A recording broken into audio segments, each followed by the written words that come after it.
Monde actuel, yo mobali, okende kokufa likolo ya mwasi. Ezali envoûtement. C'est un péché tout le monde.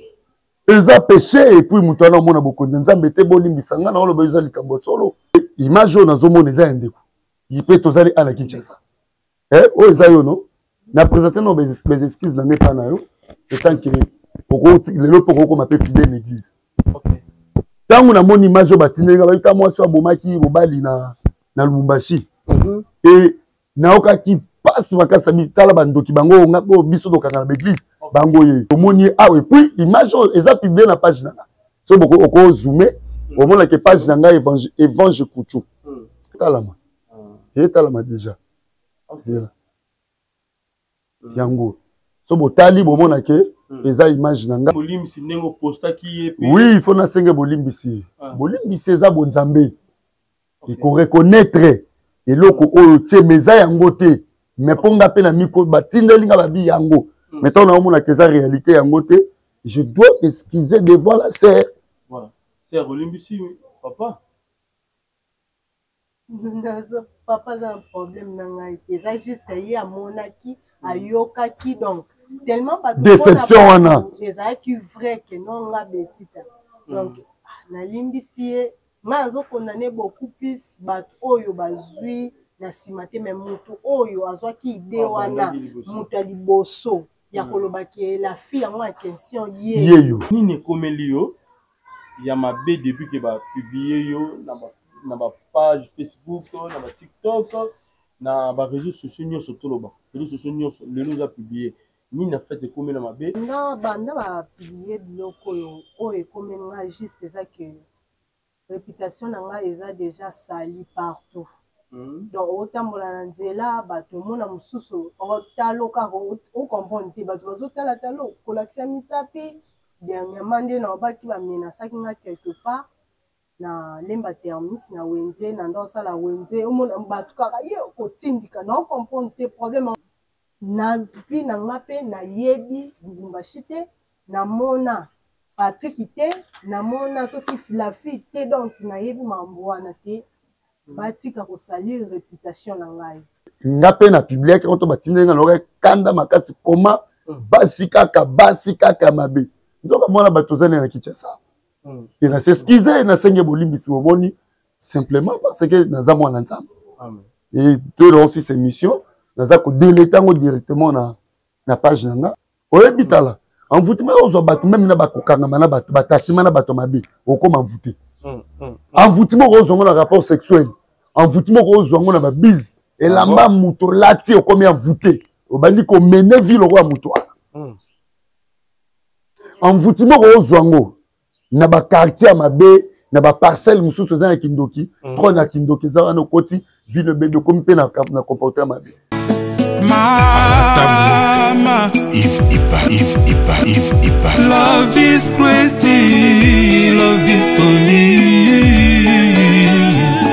Shalom bana ya France mobimba na zona esengo mingi ya koyebisa bino ete na kozala na bino na kati ya mboka ya France à partir le 23 décembre ti le 2 janvier na koyamba batu moko na moko bakobanda koya individuellement e kozala soki boye na famille e kozala kaka famille na bino na koyamba soko ye mutu moko e kozala kaka yene na koyamba bino poto kota na profondeur ya prophétie to kota na profondeur ya problème na yo po nzambe asala po problème na yo elongwa 2025 ezali pembeni il faut bokota bozala décharger kaka ndenge bible ezokoloba na biso ete bamikumba na bino nyonso tu boya nango epa na nzambe ye a décharger bino bokozala décharger bana ba autiste bayaki a babikaki bato ba limitation bayaki babikaki bato ya ba blocage babikaki bato ba maladi oyo esilaka te babikaki ba délivrance yango ekozala na salle te ekozala pe na public te ekozala pe na foule te na koyamba moto moko na moko na moko bobenga po batia bakombo na bino na liste ya ba délivrance nazozela bino na moto ngai mama Lutumba nakendaki na prière ki ya papa Moïse ayaki awa nakendaki kuna na mwana nanga azaki banda inane azaki koloba te tindenga kokisi 23 ans tokendaki kuna papa abondelaki pona ye namoni akomi koyoka pe koloba yango nakumisi nzambe ya Ozana. Shalom, shalom, peuple de Dieu, bana ya Ozana, nazana esengo vraiment mingi ya koyebisa bino ete nazalaki na dépression etungisi vie na ngai mobimba pe musala na bandaki kozwa te na luki ba délivrance epai ya ba pasteur ebele mais bakokai ko délivrer ngai te. Alors tangu nakutani na papa Moïse kaka na prière moko échanger makambo na ngai nyonso dépression elongwe nazwi musala makambo na ngai nyonso efungwami. Alors nakumisi nzambe ya Ozana pona oyo asali na bomoi na ngai. Ekozala na Paris à partir le 23 décembre jusqu'à le 2 janvier. Moto na moto akoya na air na ye. Ekozala en privé. Bobenga bopesa bakomo po batia bidon na liste ya délivrance. Nazozela bidon na kombo na Yesu. Shalom, shalom, peuple de Dieu de partout. Vous qui suivez cette émission, la retraite chrétienne avec Yves Ipan, tous les défauts. La fin de la série continue toujours votre festival promo des 140. Voilà, nous sommes déjà avec l'évangéliste majeur Michel et Koutou. Vous en êtes à moi, Mikolomo est belé, en tout cas, votre moment de suscité. Lélo a décidé quand même parce qu'il y a un message où Nzamba Pessier a fait pour le banning pour la main en Nzambé. Il y a souvent vous allez toujours brancher et puis vous allez religieusement. Voilà, tout Pessier Mbote, évangéliste Michel et Koutou. Merci Vipan, merci Nabala Nzambe. En tout cas, Moussa Nzambe Zouke Kitoko, comme la fin de l'année, et santé, nous a bien par la grâce de Dieu, Nzamba Zobatela. Vraiment, Minga Kolobezate, comme on a fin de l'année, Zangolo Nzambe. Et Belé Bamoni Angote, mais Jésus-Christ de Nazareth, à Salibiso Ngolo, Ana Penza, Yé, les Lolisou, super promo. Au chaîne salanga vraiment et banananga et accompagné à la macamobele vraiment nzamba zobater. Amen. Ça c'est bien. Alors programme ni les tonga parce que na ba festivité boye makamazara mo belé ou compliqué ba chrétien ba na nzambe mo belé. Est-ce que ça na ba programme moko au pesibiso pour que tous ensemble biso na bino surtout plus na chaîne na biso pe que son na biso pour na ba prière même na bandeko à distance voilà. Programme tozalango eza lo mona otali sabala nzai mukulu eza secret mingi oyo bandoki balinga te ba serviteur de Dieu abimisa ba secret o basala na ba via ba nzambe. Un enfant de Dieu peut-il être envoûté? Oui. Moi nzambe ba ko envoûté. Envoûtement ekotaka ba plupart ba tozo moi ba sa berere na mokili, ce sont les vrais enfants de Dieu, ba vrais enfants de Dieu. Envoûtement ezali force maléfique. Oyo eyaka na vie ya mwana na nzambe et dominer corps, âme, esprit à mutu. Pe elongolaka conscience à mutu et pousser siko mutu à commettre des erreurs et pousser mutu à commettre des péchés pe et pousser ka mutu à kende na kufa. Do bandoki batali ke to meki mutu esimbite to bwaka bo pepe oyo et ko memaye vie na ye moko ayokela ngo mawate ami kufisa na ba erreur na marche na ye. Envoûtement c'est le liboso bom a conscience à mutu. La conscience c'est une voix intérieure qui nous dit de faire le bien et à éviter le mal. Mais mutu soit comme envoûté, conscience c'est kufaka. La plupart des gens et la plupart des gens nzambe mingi ozomona surtout na fin de l'année ah. Vie mingi basalaka et ça accompagner un petit mabe. Mutu soit envoûté bien aimé, c'est fini. C'est fini pour la vie à mutu. Nous sommes là nous pour gâteau kota na sujet déjà profond primordial pour la biso sujet au lobby envoûtement. Nous sommes là nous et puis tout le sujet. Seigneur n'a pas molé mission lelo na sengi grâce na yo pe loboko les adikola biso na sengi molimo santo et kamba biso de début jusqu'à la fin au nom de Jésus-Christ. Amen. Amen. Voilà, merci l'homme de Dieu. Je crois bien au côté de sujet mo eza mutu pour la biso. Oui. Alors ton lobby envoûtement. Ton yo sur la biso nan. Ndeko azalaka envoûté, to pas envoûté. To goye ba ndenge nini. Et puis source ya envoûtement. Envoûtement wana et ya ndenge nini. Envoûtement égale Satan. OK. Vous comprendre. Mutuso a commis envoûté, n'a pas sabino verset biblique. Ésaïe chapitre 5, verset 20. La Bible dit ceci. Malheur à ceux qui appellent les biens, les mal bien et les bien mal. Malheur à ceux qui appellent les mal bien et les bien mal. Et qui changent les ténèbres en lumière et la lumière en ténèbres. Donc, Mutuso a commis envoûté premièrement. Vie à Moutono qu'on répète en comment. A changé. Et loko, yamabe pour ne quoi malam. Et loko, yamabe. Et quoi malam, yamabe, yamalam komi mabe. Et Moutouana change à ténèbres comme lumière. Moutouso a comment voûté, on remarqué, vie à Moutouana et sa sous normalité. Malgré ça normal, mais ma camazo ça les a l'anzilati. Et la plupart des bateaux va s'envoûter, mais ça bandokinde baboua que la cabane l'ensemble en voûtement. Même dans ma carte d'église, bateau belé so ba comprendre raté. Église et zalaka siège au bandoki balingami kovana. Ah bon? Et bayaka na pourquoi pour na ko boaka mi pepe mabe na ba vie ya bana na nzambe bayaka vraiment ko luka nzambe na motema ya solo. OK. Et Bible le bien très bien dans Job chapitre 1er verset 6 et si ka bana na nzambe basanganaka Satan atindaka ba oya ye. Mais Satan atindaka ba oya ye pourquoi? Satan atindaka ba sorcier na kati église. Bato misal mabe pona osani ko yeba ko contrôler ba via bana nzambe et ya makase ezali ba boka ndem pepa mvutima ndomo na mwana nzambe akoti na vie ya mabe mazomo nango bien envutima na vie mutu so ekoti na kenda lango pe la profondeur parce que ministère nzambe pesa ngeza délivrance. OK. Un envoûté c'est un envoûté c'est quelqu'un oh déjà a commis la sorcellerie inconscient.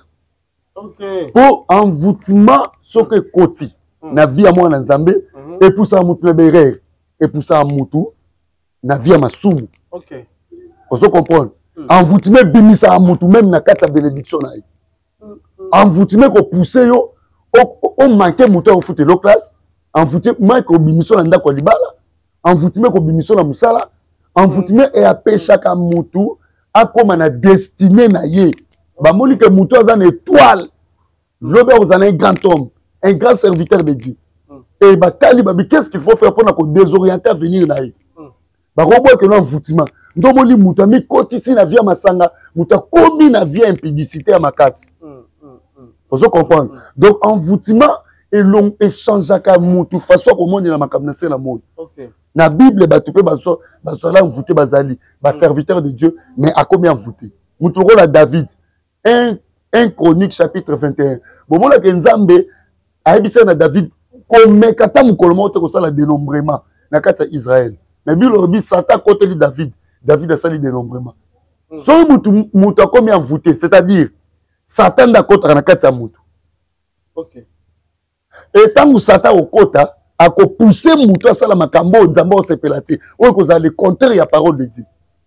Envoûtement memi batu mingi na marche ya mabe ya kopesa nzambe mu Congo envoûtement et détruit ba via batu soko sala erreur to luki délivrance te et na marche zo kenango wana yozo mona ngo bien be batu o mona zo kena liwa mais envoûtement ko aveugle zo mona ke et si ko zo kendeza malamu mais tandis ko kena okufa so nani ya côté de la mutu envoûtement ce sont les sorciers d'abord. OK. Pour premièrement ba sorcier ne ba envoûtera ba na nzema makasi et deuxièmement so ba bazo lukayo na ndenga mystique et pas banganga ba féticheur et là boso batala basala ba catation ya kombo mutu esprit ya mutu so ba récit ko localiser na kati ba tableau magique na bango na ba vie na bango ya na laboratoire na bango. Qu'est-ce qu'il faut faire so ba monique muto aza un peu esprit des un peu dire to bois que là nous fou là boso mo mutu musu ba ko kata na principe mutu que tout est d'autant au kata principe à perdre de mémoire neti mutu comme suduka mutu ka paye sani et tout et ça baliwa moko envoûtement na batu musu pe ko soana pas envoûtement et yaka na ko soana ba compréhension et envoûtement même mobali oyo aza mingi l'esprit ya mobulu ya basi et ça envoûtement moi si oyo aza na mobulu ya mibali makasi et ça envoûtement. OK. Envoûtement y a na sens impudicité. Envoûtement égale Satan. Envoûtement égale sorcellerie inconscient, mais il y a bisolo mususu. Tous les sorciers conscients, bazaka banvute po ndoki aza conseil bika za ndoki asaka misala mabe apumbwaka na butu asalaka makambo na ndenge butu oyo ayimi yebika ya ndoki c'est un avouté po ndoki eloko malamu na kati ya foyer kuna na ndenge ake ndoki bayebise no kanga yango kanga betoile bato kanga mabala bato kanga badiplôme kanga bavenir ya bato mpo na ye na kindoki eza bien mais en réalité ntango bato baosouffrir mais eza na mutu moko na ndenge ya kindoki ye asigna contrat ya kolivre ka mapamboli ya bato ya kolivre betoile ya bato bavenir ya bato na mode de ténèbre donc mpo na ye un sorcier azomona mosala wana azosala ya kokanga famille eza bien nde tolobi na Isaïe 5:20 malheur à ceux qui appellent le mal bien et le bien mal. Okay. Donc à renverser tendance. Voilà. Tous les moutons envoûtés va renverser la tendance et on a cotisé on a quatre en profondeur. Tous les sorciers c'est envoûtés. Voilà. Mais l'homme de Dieu toujours mon ma maison le belé na gitasa na biso dernièrement tout mon mboa aller moi na 14 ans abandi kolia moi na wana na 7 ba pesa ki moi na clé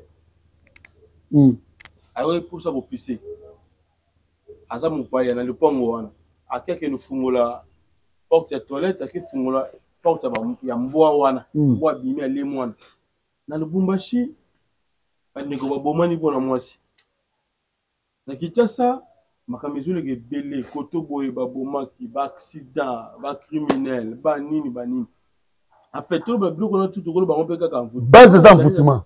Ah bon yamboa eza planification diabolique va préparer moi na koya pour bando qui bazaka ba programme pe bazaka ba calcul bien précis pour na bana nzambe. OK. Alors ton muto sambela tena tongo bimika bo sans que prier, il faut faire attention pour eza ba mipepo ba fula kango ba msupe za ba to benga ba nini ba kiminga et ko regarder tozo ça l'émission boy.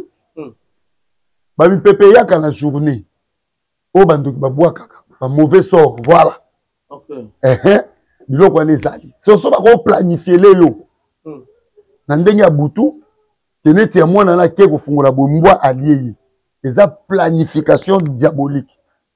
Okay.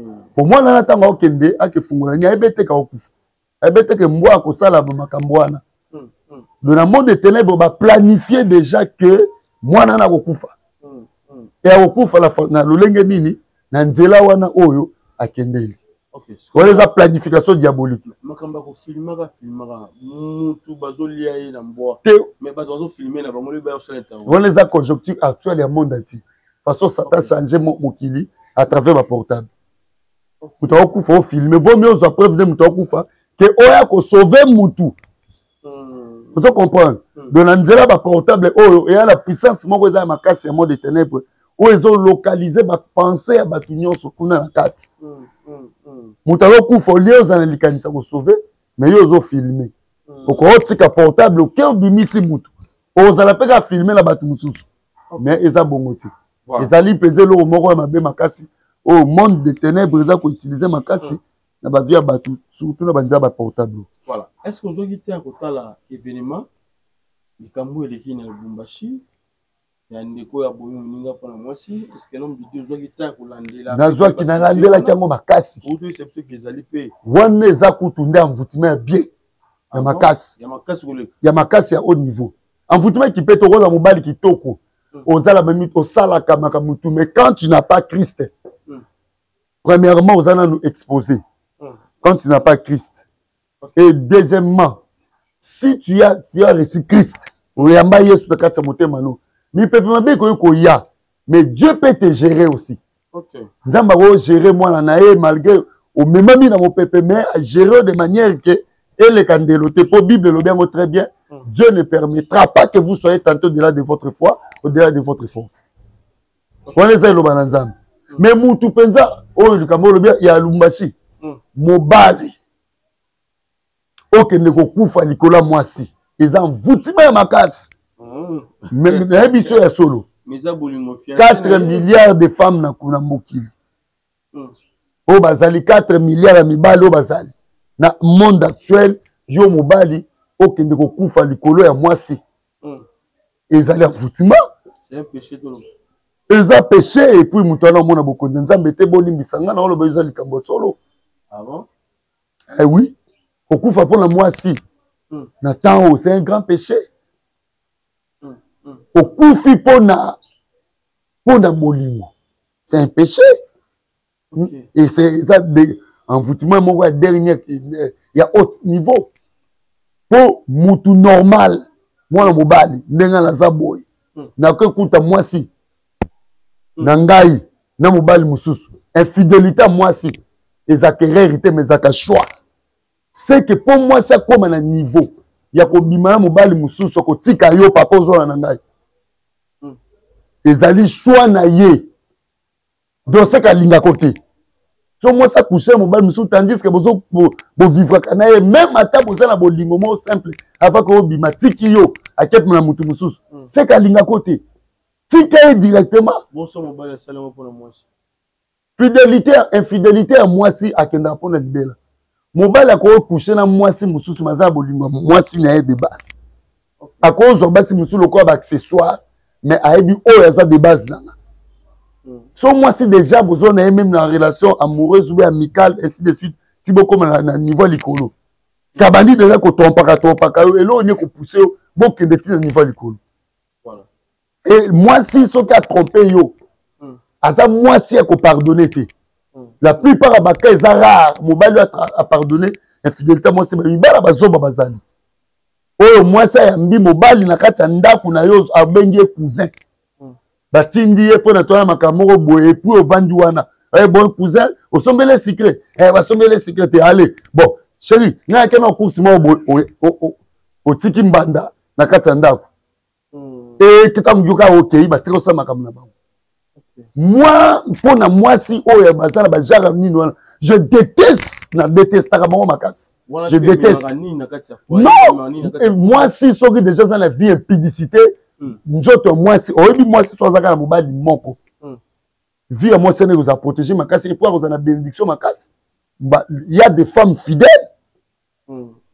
mais ouais bakara et ça bakara na temps oh pour la nini ko bonzambe ezate et puis so ngade na bona na grâce à ko ba vie basse nzamba sala nga pa ngolu so na tali moi si bonabi oyo et le côté OK nangi mika sunga biso ko tira biso ne ko moi si ouais et puis ce qu'on reconnaît que ce moment est ndeko mika okuta pizza awa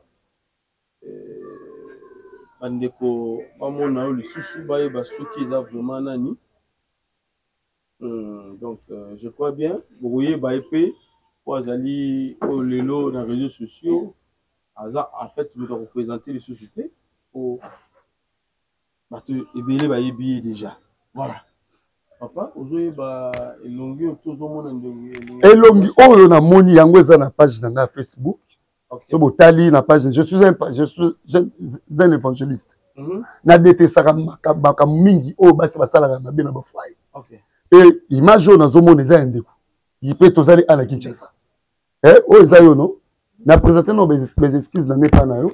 Etant que lelo poko ma pe fidèle l'église. Tango na moni image batinenga bayika mwasi abomaki bobali na Lubumbashi et naoka ki passe makasa bitala bandoki bango ngako biso dokanga na église bango ye ya makam surprise za ndeko langa nani explorateur Gaïta to moni et puis image eza publié na page nanga so boko oko zoomer au mona que page nanga évangile Kuchu et tournant au père pina et tourner pe ce soir et yango ezotalama et talama déjà c'est là yango so botali bomona ke eza image nanga na kati ya page nanga moko évangile Kuchu so botaper évangile Kuchu page nanga eza ya 30 000 abonnés page Facebook image ya ndeko ezali mais na romona e asana kicha c'est là yeti okomia wa ndengeni suga bisonana yo zanga Lubumbashi shokumine kichasa ndengeni ngala kamo na kutena bimi ala kichasa nga zande ko beti nga zande ko grâce boseko OK donc eza juste image oyo évangéliste auti kolakisa awa eza juste tournage oyo tosalaki film yango bientôt mpe ezobima libala to lisumu OK ça plus caméra oui libala to lisumu donc bientôt là dans 2 semaines quelques semaines ezobima déjà nde baimage ezalaki publié na chaîne na compte TikTok ya président na nga Jérès Mbui. Donc nga mpe nasatandaki te kino ekokóma ndenge ekomi lelo na bakonte ya bato na bapage ya bato ebele kino botala ye yo Betita oyo abomisi mobali na ye Patrick bakangi ye azosenga leta alimbisa ye. Nasatandaki nango te nga mpe nayebaki te donc nazo apprendre yango kaka epa bato bazotindela nga bamessage tala batindi bavideo basali bacapture donc elekelaki nga alors nga naza grâce naza Betita te soit beti soki nani naza ye te nga naza juste actrice natournaka na ngai na groupe ya président Jérès Mbui Alliance Universelle. Donc soki ndenge évangéliste olobi yo mpe otiaki yango na compte na yo oui yango te basi oyo baza na misala ya mabe vraiment pour nga nateyaka bango makasi mais en tout cas ngai etake mosala nzambe nga na présente bas excuses nange mpa na yo et je crois que mokili mpe moni na page na nga botape Evangile Kuchu na page Facebook naza na 30 000 abonnés. Oui, il faut na senge bolimbisi. Bolimbisi eza bonzambe. Il faut reconnaître eloko oyo tie meza yango te. Mais ponga pe na miko batindeli nga babi yango. Mettons na omona que ça réalité yango te. Je dois m'excuser devant la sœur. Voilà. Sœur bolimbisi papa. Papa a un problème na ngai. Eza juste ye amonaki ayokaki donc tellement déception wana ezalaki vrai que non nga Betita donc nalimbisi ye nga azokondane beaucoup plus bato oyo bazwi na nsima te me mutu oyo azwaki ide wana mutu ya liboso ya kolobaki la fille yango ya question ye nde ayebi ke non ye moko même pas ti aotala image aomona te ke wana eza Betita te ye mona image wana aomona te baperche amona ba lumière amona caméraman au filmer amonaki yango te keza tournage mais ye a décidé na kosali image na nga wana nzambe ye moko azwa en charge. Voilà, ça c'est bien. Alors nini ekomeli yo ya mabe depuis que ba publier yo na ba page Facebook na ba TikTok na ba réseaux sociaux nyonso toloba réseaux sociaux nyonso lelo za publier nini na fait ekomeli na mabe et puis ozo regretter nini oloba nini na bandeko batala biso pour que totika maman pendant banda ba publier biloko oyo ekomi nga juste eza que réputation na nga eza déjà sali partout donc otambola na nzela bato mona mosusu otaloka ocomprendre te bato bazotala talo kolakisa misapi dernièrement nde na obaki bamenasaki nga quelque part na lemba termis na wenze na ndo sala wenze omona bato kaka ye kotindika na comprendre te problème wana ku nanu même pas nazwaki déjà ba image wana to ba yebisa nga après na yo soa na yo comprendre que donc c'était ça juste que eza ngai te nga na incarnaki juste rôle na ngai donc nga naza personnage oyo bapesaki nga par rapport ya film ebongaki nasala yango bongo. Donc, biso tournaki film, toyebaki pe te ke non, eza na eloko moko boye kosalama quelque part, après nde bakolatisa nga donc biso pe toyebaki yango te wana eza film na biso. Soki bato bakozwa chance wana parce que déjà baaffiche eza déjà publié partout, Facebook, TikTok, partout, bakozwa chance ya kotala film wana ebande ti suka bakomona même na tableau oyo wana bango bapublie wana batabla ngo kutu ebanda no film na ebandeli après sukisi encore film donc bato bazwa temps ya kokonsome baoyebake eza yango te mais na vi na nga mpe nayebi Lubumbashi te namona Patrick te namona soki la fille te donc nayebi mambo wana te batika kosalir réputation na ngai. Yes. Voilà, merci Nego Grâce en tout cas Tokyo. Numéro, je crois bien, la deuxième émission de Salana de Gobas. Bon, le numéro n'a pas fait beau bien gaé. En tout cas, merci. Nous avons bon bah le soir. À plus sur le venir. Vivez longtemps. Merci. Voilà, je crois bien Bolandine de Connexion Grâce.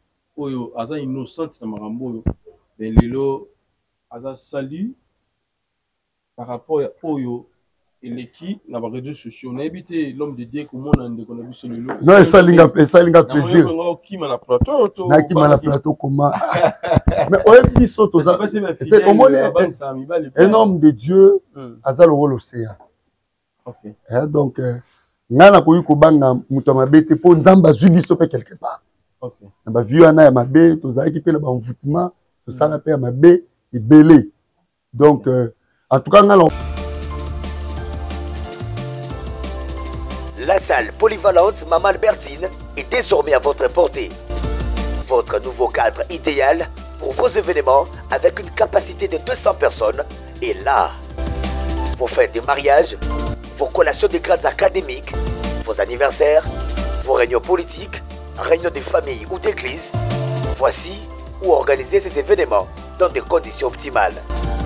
Nos services, le protocole, la sécurité, le parking, le DJ, la chambre pour les mariés, le service d'achat boissons, décoration et autres services traiteurs. Chez nous, nous vous assurons également une salle de sport avec une séance de 3 fois par semaine, le tout pour un abonnement à un prix très abordable. Notre adresse, 12e rue industrielle, sur l'avenue Fifi Body, numéro 15, dans la commune de Limété. Vous nous trouverez juste après l'usine Mortadella. Pour tout contact, appelez-nous au plus 243 81 082 80 48 ou plus 243 81 92 63 744. La salle polyvalente Maman Albertine, venez passer vos week-ends en toute quiétude. Venez donc célébrer autrement vos manifestations. Baxelo moko botika ko salir image en déco bomoni bino moko tout à l'heure na s'excuser et publiquement mokili mobe moni po ngape na public quand to batindenga loka kanda makasi koma basi kaka mabe nzoka mona batozane na Kinshasa et na s'excuser na senge bolimbisi bomoni simplement parce que naza mwana nzambe et de aussi ces missions naza ko déletango directement na page nanga et na moni que aza mwana nzambe aza douce aza mwana nzamba oloba bien aza kali na sepeli makasi donc c'est que nzamba opambola voilà c'est que nzamba opambola to zongeli ka vutima na biso siko bandeko basala nini pour que azala envoûté te na osenga la bato bazala besoin ki to prier bango OK na bakaya envoûtement po oyebitala envoûtement ozo bato même na bakokanga na bato batachima na bato mabe okoma envoûté envoûtement ozo na rapport sexuel envoûtement ozo na ba bise et lamba muto lati okomi envoûté obandi ko mener vie le roi muto envoûtement ozwango na ba quartier mabe na ba parcelle mususu za na Kindoki trop na Kindoki za na koti ville bebe comme pe na comportement mabe Pierre azalaki disciple à Christ tango bayokanga Yesu kibaka Yesu likulusu Pierre abande kolanda Yesu malembe ti et comme na ba 4 heures et si ka Pierre kende ko vanda ba maman na ba localiser Pierre pour maman na babi yo po zalaki na Christ et longo Pierre awanga ni Yesu pona nini avanda ki nesika bato mabe o moni so ozo vanda nesika mabe na ba sorcier ba ko envoûter yo okowanga na nzambe okobosa na bonzambe okobosa na bonne conduite de vie Pierre awanga na ki Yesu parce que vanda ki nesika bato mabe envoûtement ko zongo même d'aba entourage ne bisika bozo vanda bien aimé yango na osenga bandeko nyonso bozala besoin na prier pour na bino kawana envoûtement no bonde la nzamba o talo boko jine ko fungwa olongo na envoûtement mi pepe mabe wana etika mi pepe masanga mi pepe envoûtement ya basi mi pepe malade mi pepe distraction no benga nango la video pe na via bana service et salema moi o mobimba ti ezosila anezosila nazosambela pona makawana envoûtement bimisa bato musu na kati ya bisale bimisa bato musu na ndako ya mabala yaya mama papa ndeko zola nanga évangéliste Michel nazosala service wana so benga na olandelo voilà merci l'homme de Dieu et ça va bien même bande wana diaspora vous benga n'hésitez même pas vous benga numéro il y a évangéliste les affichés wana vous rejoignez directement vous solo là si peut-être on a problème mon son le pagala ils ont la malamu benga l'homme de Dieu pour que vous qui ne puissiez na donc tout le baba prière à ma casse ba forte prière ou que sunga biso na bino tous ensemble le monde nzambe wana et loko na ko senga les sous na bana nzambe to komini ba festivité makamuza ebele lelo mabala mtito kabona kaka pona bilamba ya bana ya bonani bamvutime kokota mutu azolinga kaka abeba na mwa na mobali na ye te pe na mwasi ne kaka pona bilamba ya bonane et misusu plus loin bakabelo ezo kabola lisusu eko créer bamvutime biloko wana tout mipepe wana nyonso zolo eza vague ya mvutime c'est la prière nasenga bana nzambe bo s'abonner na chaîne na YouTube. Vous tapez Évangéliste Koutu TV à YouTube. Chaque 22h, lelo la 22h, tout ça la prière d'attaque. Na 5h, heure de Kinshasa, prière d'attaque ezali. 11h, heure de Kinshasa, prière d'attaque ezali. Monde entier, vous s'abonner à la chaîne nanga. Pour beaucoup ta prière d'attaque, vous timez aux alatés et aux alatés. Pour na 4 prière d'attaque, bah si j'ai tout le bela mukolo, et ça pour na lutter sur les enfoutiments. Et tant que bon de la Nzambe, au moins na 6 années, protection Nzambe kozala. Il peut pas m'aider aux alatés. Basse belé, bazoka mvutima bilo amiki. Ok. Fungoli porte boye compréhension ena mubali, akabwani likola mambonga muki. Mibali pe bazoka mvutima ko perdre moi si moko malamu po na ya malamu akoko sungo na vie. Likolo ya mvutima ke ko linga moi sa ndoki. Ya moi sa la ndoki mvuto ya biki ozana moi sa malamu, okabwani na epo okabwani na moi sa ozali pamboli po na yo, OK lingai. Yes, quoi ça na mission oyo ténèbres PC pas à finir na yo. Donc biloko voilà tout beaucoup de prière d'attaque. Chaîne ezaka moko ba prière, vous tapez Évangéliste Koutu TV sur YouTube. Abonnez-vous massivement. 22h heure de Kinshasa, 5h heure de Kinshasa, 11h heure de Kinshasa tous les jours du lundi au vendredi. Tout ça ba prière d'attaque et ngamo na memango chaîne Pezo Matato comme derrière 15 000 abonnés, vous s'abonner massivement. Et Nzambe langa opambola bino. Numéro de téléphone. Numéro langa téléphone ezabo. Plus 243 9 98 99 36 59. Je crois qu'il y a un Yves Tché et Menanga 09 98 99 36 59. On est à numéro langa ya WhatsApp. Et bien aimé tous un service moko on a aussi un soutien ba Nzambe il y a achat à parcelle église. Na okamba église na commune ya Ngalema na quartier Kamunganga na Areka Munganga avenue Dianté la numéro. Bien le même tour là, nous avons besoin de soutenir Bisso. Et si quand on s'embelliser, si quand location. Mais toujours ça la tinta, il faut acheter par parcelle. Kota li kamanza, mais nzambe kota li kamuna. Ça le nzambe programme nzambe pe akokomi sa programme no ya yi. Bien aimé na senyango volontairement. Kolo soit pambola. Pour la prière, ba ya ko rejoindre na chaîne. Na 22h lelo, na en ligne. Na 11h tous en ligne et puis na 5h tous en ligne. 1 heure du temps. Chaque jour, on peut être à l'aise. Voilà. Programme, il y a programme chaque dimanche après qu'il dimanche 8h juste et aussi à 11h juste. Aux à Kinshasa, il y a qu'à l'église. Mardi à 17h et jeudi, tout le service à délivrance à 17h. Et Nzamba Pambolabino, réception d'un évangéliste chaque dimanche après qu'il aussi à 11h juste à bandi réception. Donc, ils ont voilà, merci, ça n'est fini pour aujourd'hui. Je crois bien de solo lui, pour lundi comment Maramango s'est déroulé ensemble depuis son abino. On est toujours ensemble. Merci. À la prochaine fois. Bye bye. Merci Mikabadjini. Bye bye. Merci.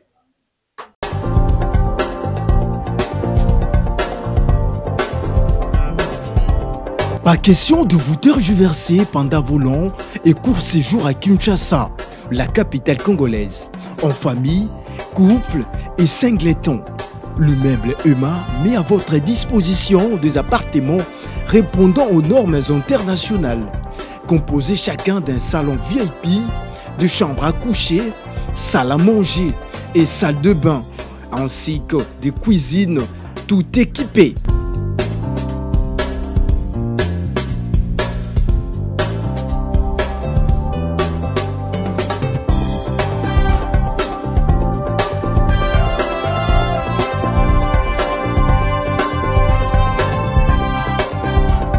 La connexion Wi-Fi en permanence. Pour les problèmes de coupures intempestives de courant électrique, un générateur disponible pour alimenter ses bijoux.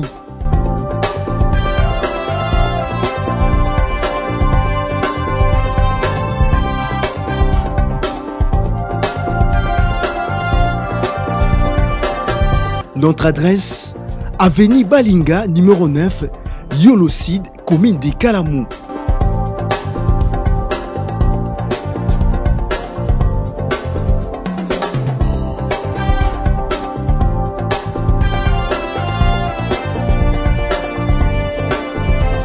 Pour plus d'informations, plus 44 74 66 38 44, plus 44 75 39 90 053, plus 243 82 31 46 488. Chez Emma, c'est les conforts.